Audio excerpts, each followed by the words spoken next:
I talk a lot about marketing on this channel, and it's like, cool story, bro, but sometimes I feel like I need to take a step back because I talk about all these like complex marketing things like influencer outreach and all of that. But what if you have no clue where to start? Well, then this is the video for you, where I just want to give a very quick rundown of what is game marketing, why you need it, and how should you do like the bare minimum approach to it. What is that already? Game marketing, if you have no clue what that is, well, it means you're making a video game and you want other people to know about the fact that, hey, I'm making a video game, it's really cool, whether that is just for people to play your experience and you're just doing it as a free-to-play one, or you're actually wanting to charge people money from it, and you want to make sure that, hey, the more people know that my game exists, the more people could potentially buy my game as well, which is nice to make money from it. But how do you market your game? Because there's so many different ways. You can go to gaming conventions, you can make devlogs, you can buy ads, you can do so many things. How do you actually market your game? What are the core important things? And the first important thing to understand is that marketing starts from day zero, basically.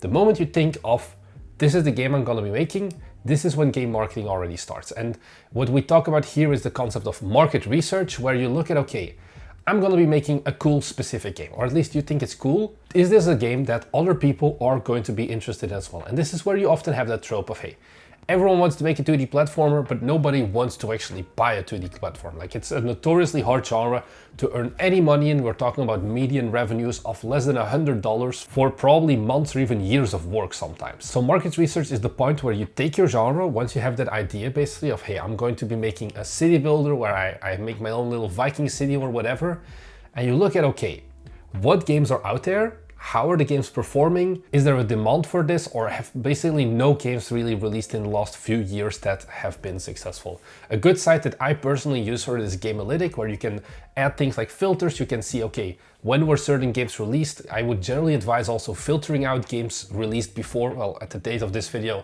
2022. Like, look at the past 3 years for your market research, because you know, games like Hollow Knight, they came out almost 10 years ago at this point, or I think some of them did come out 10 years ago at this point, and you can't really use that as a good inspiration anymore of, hey, this is my market research. Games like Hollow Knight made $1 billion, so if I'm gonna make a similar game, I'll make the same amount of money.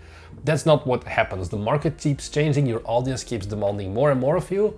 So you have to see, is this a genre people are interested in? And also here, in terms of marketing, something else to keep in mind is what's going to be the visual style. The visuals are going to be one of the most important things to communicate what is the game about and is it interesting. You can have the most complex mechanics, but that is generally not something that you can convince someone of in like a 30-second trailer or like a single GIF and things like that.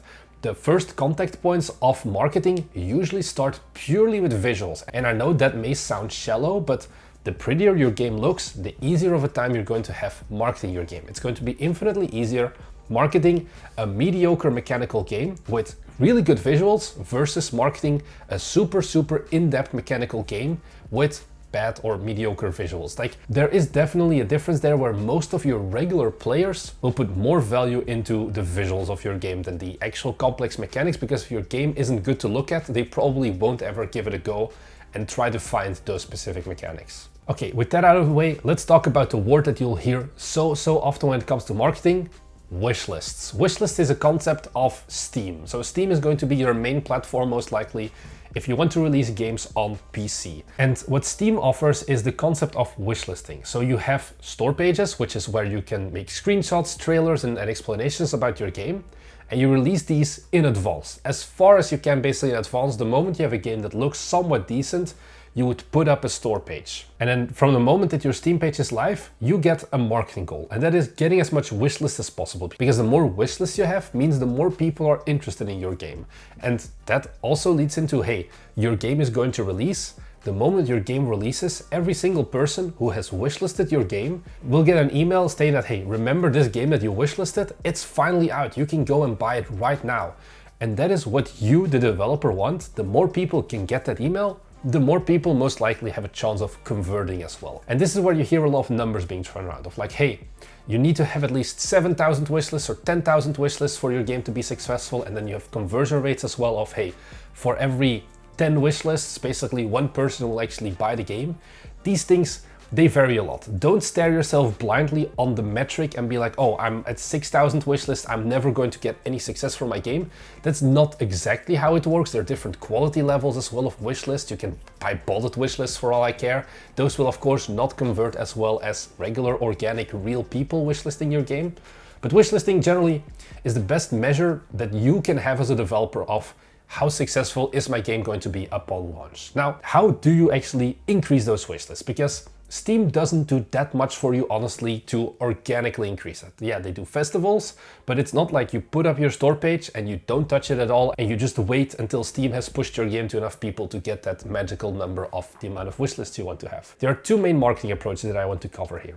The first one is Steam events. So this is things like Steam Next Fest, but also Steam themed events. So for example, when I'm recording this right now, the Halloween Screamfest is going on, which is basically a collection of giving more visibility to games that are in the horror genre. So they get more visibility on the Steam store page and they have a bigger chance of getting wishlisted. Steam Next Fest is a similar one where if you have a demo for your game, there are 3 Next Fest every year where your game and your demo specifically will be showcased to more people on Steam. And this is often a very good approach to getting almost free wishlist as well, because you don't have to do anything for it except having a demo and putting your game on the Steam Next Fest. And of course you can do a lot more to get more out of the Next Fest, but basically you just check a button and you'll get some wishlist. It won't be a lot, but you can do more with that and you can get more wishlists from these festivals. But what if there are no Steam festivals for you to join and you've already wasted your shot on the Steam Nexus or whatever?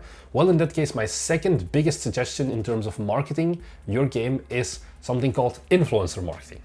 I'm an influencer. It's basically people who play video games similar to your style for an audience on YouTube.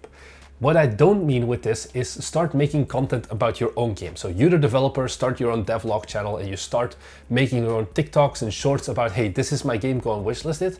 This is generally not the approach I would suggest because you don't have an audience. You're making games, you're not making videos. That's usually not your business. Whereas there are other YouTube channels, like for example, some big ones are Splattercat Gaming, War to Buy, Wonderbots.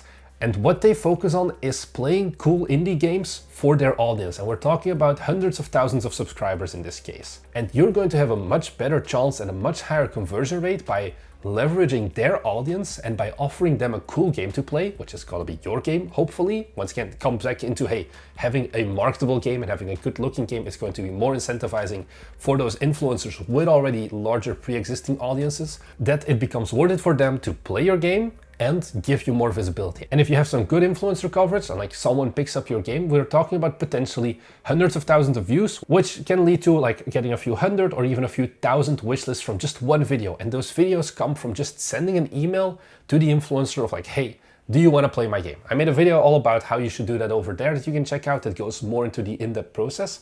But these are the two big approaches basically to how do I market my game? Now, I quickly want to talk about some of the things that I generally am not that big of a fan of. And the first one is going to physical events. So going to things like, for example, Gamescom, PAX, EGX, Tokyo Game Show, whatever, where you can showcase your game.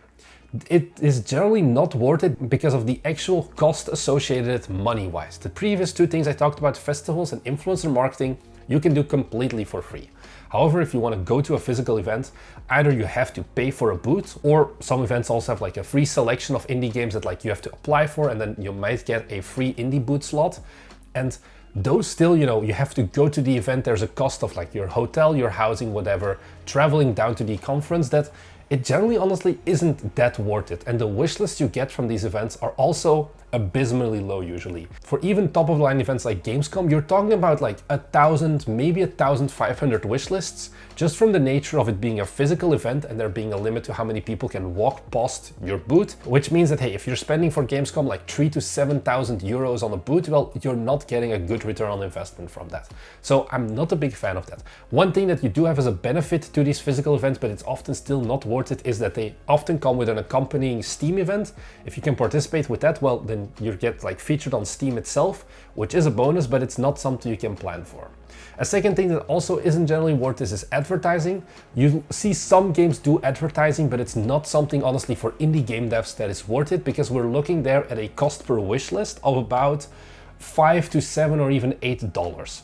If you then keep in mind that, oh, 1 in 10 wish lists converts with a good rate, well, unless you're selling AAA games, and which you're probably even not doing that, it's very hard to get break even there and really have a good return on ad spend. So don't do those approaches. But this should give you a very quick primer of, hey, what is the world of marketing for your game? For that Steam page, very quickly, I do want to say as well, don't just take whatever like Unity shitty prototype you have made in like one day and it's all gray box and things like that and already make that a store page. That is too early. Do have a state of your game where your game looks actually good, and like sure, you can do art overalls and things like that, but at least you're going in the right direction. I think a good gauge here of, hey, should I put a Steam page up for my game is the moment you can make an actual good trailer that's like 30 seconds or something, and you're not like making repetitive shots and things like that, and it's actually something that you can show to the world, that is most likely the point where you can also go and make that store page. So I hope this already gave you a very quick primer. Let me know if there's anything of the world of marketing that you're not certain about, things that, hey, maybe might seem painfully obvious to me, but you're like, hey, please help me with it. Leave a comment down below and I'll try to get back to you. I'll give you an answer on, hey, this is, I think, what you should do, or this is something you need to keep in mind. I'm here to help you. We'll make 2 videos every week talking about game development and the entire process around it. So if that's something that you're interested in, be sure to head down below and give us a like, as it really helps us out. It makes me happy and you get notified of these videos whenever we upload them. So thank you very much for watching, and I'll see you guys in the next one. Bye!